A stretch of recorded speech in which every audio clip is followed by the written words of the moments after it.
welcome back to the channel. Again, I'm glad you're here today. And today I am going to be joined with Nicole Charles. I love to have somebody here to help me discuss these topics, and it's always fun to have someone in the seat. So I'm so excited that she is here.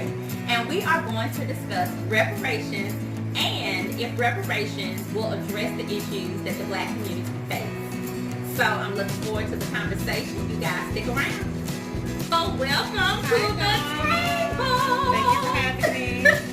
Happy to be here. I'm glad you're here with me to discuss some topics today. And like I said, we're going to talk about reparations, and I want to get some of your feedback, your thoughts. Okay. Listeners, I want your feedback and your thoughts too. With us coming up to the 2020 elections, I think everybody is like really nervous and really antsy about these elections coming up. It seems like, and then we have and I'm not even sure anymore how many Democratic candidates we have running for president. Is it in the 20s? Someone dropped out. Oh, someone did drop out. Yeah. So I think maybe down to 10 then. I don't know. We need to just get down. Like after just need to sit down. Well, I think like the top three candidates, the lady that's running, and I can't remember her name now, but she is the one that really started, in my opinion, she really started like the reparations discussion. Mary Ann Williams. Yes, that's her. Yes. She started the discussion because she made the headlines with CBS News by saying that she had a reparations plan for America. Yes. So that really grabbed people's attention. Yes. I was like, come on, Mary Ann. She's the first one that broke it down, explained it where it made sense that there's a debt owed. It's not just you just wanting a handout. No, you owe us something, and from that we can do the math. Right. Because there's something that we can use to multiply that 40 acres and a mule. Well, in your opinion, Nicole, what do you believe the debt is? I think that she equated the debt to being like education. There's a debt with education. There's a debt with land ownership in the African American community. So, in your opinion, what do you think that the debt is that is really owed to Black people and the impact they have on the country? For me, and I've just been thinking a lot about this lately, it's also about land and land ownership. Because from that land ownership is where you get wealth, how wealth is built. And so even for those African Americans that did have land, somehow they were maneuvered or finagled or however using the laws at the time so they lost their land. So I think for me the most important thing is land. Also, for me, I'm thinking territory. Because it is a safe place. So for me, lately I've been thinking a lot sort of beyond the check. Beyond the check. So. And that's what, and in my opinion, we're how many years out of slavery now? Are we at 200 years? Yeah, Not slavery, quite. out of Jim Crow, out of black codes, out of segregation. So remember, so we start looking at that. So that was in 1965, right to vote, segregation. So just what, 50 years? Right under 50 years. So, and to me personally, I feel that sometimes a monetary value can never repay the dignity that was lost, the respect that was lost, the servitude attitude that was entrenched in our people. How do you recoup those things? Those are things that we can't recoup. It's kind of like when you have a loved one and you wouldn't take a certain amount of money for your loved one because the money doesn't equate to the life of that person. Right. Someone can give you the money if you lose a loved one. They can give you the money and say, here's the money. In an attempt to make you whole. But losing a person would never make you whole. So in my opinion, with our slavery and just the years, 200-300 years of dignity and respect and money and land and lives that were lost, there is no value. No. There is no true numerical value that can equate to all those things that we have lost. So like you said, now we've got to start looking at other ways to make this playing field America, which is the playing field, unfortunately. Right. To make it level. So here's my next question. So the things that plague the Black community, I was just listening on the news this morning. and they were talking about the schooling system, and they were saying that when you compare minority school systems, particularly black community, when you compare their schooling system to a suburban schooling system that has mainly 30% gap in education. They say it's a 30% gap in the income level of the households.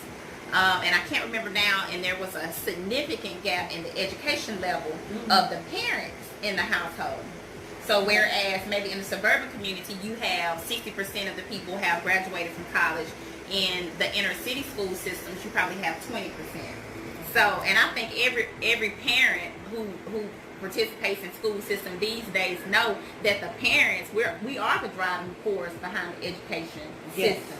So if there's a gap in the parenting, there's going to be a gap in the education. So does reparations fix the parenting gap? That's my question to black people. And I'll even pose that to you now.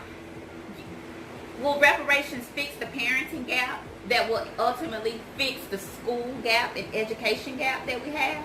Can we actually expect somebody to hand us a check that's going to make our people better parents? Okay. So, first of all, I hate the term of like getting a check. That it's like after everything our answers went through, we're going to boil it down to a check in the mail. Just saying, I don't really agree with that term. But yeah. Okay, so we're talking about dealing with the education systems, and if the reparations are going to deal with the parenting, so is the reparations going to deal with our social issues, our internal social issues that we have.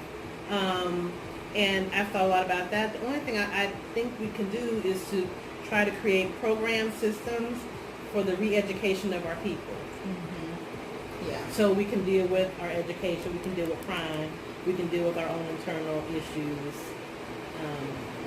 Programs, right. And so really also thinking about, and I go back to territory because I feel like we need a safe space, because once we receive these funds or these programs or this portion of the government, what have you, when all this is in place, are we still going to be safe? No. And when you say safe, put it in context, is what do you mean when you say? Are we going to be physically safe? Are we going to be safe from police brutality? Are we going to be safe from unexplained kidnappings and missing people and body parts being sold? And I mean, I'm going really out there, but are we going to be safe from the criminal justice system? How are we going to be safe from redlining in real estate or from the public school system? How are we going to be safe from all the issues that we have now? Is that money going to address that? And it can, but how do we organize it in such a way where it can? Because it's not always money. But it's not helps. Always money, yeah, right. But money helps. Yeah. And I'm glad you brought up that issue about being safe, because in the headline news, me being a Mississippi girl, the headline news right now are the ice raids that happened in Mississippi a few weeks ago. Right. And this really does fall in line with being safe, because you have human people that woke up and the only thing they did was to wake up and go to work. And hours later, they find themselves behind bars. Yeah. So, it really makes me question, I do understand illegal immigrants, and I do understand the burden financially that it puts on the country. Yeah. But I also understand that there's a flip side to that, and there are people that benefit from those people being here and doing the work that no average American wants to do. Right. So there's always a flip side to everything. But I am beginning to wonder, is this ICE raid, which is not new, but I'm beginning to wonder, is this something symbolic of what's going to start happening nationally, and maybe just not to Hispanics, but to all people? Because just imagine if you're in Walmart, and ICE comes in Walmart and start demanding everyone in Walmart show that they're American citizens. How do you do that? How do you prove to someone you're an American citizen? Because we typically don't carry our birth certificates in our purse. Right. So, what is that? What is that all about? That's a lot, Donna. Okay, so I've thought a lot about it. So, I mean, I don't want to see anyone mistreated. Just human beings, human beings. But for me, and my belief system, what's happening as far as those immigrants is really not my first issue. illegal immigration has been studied and has a major impact significantly against African American males. Mm-hmm. So they are hurt most by illegal immigration.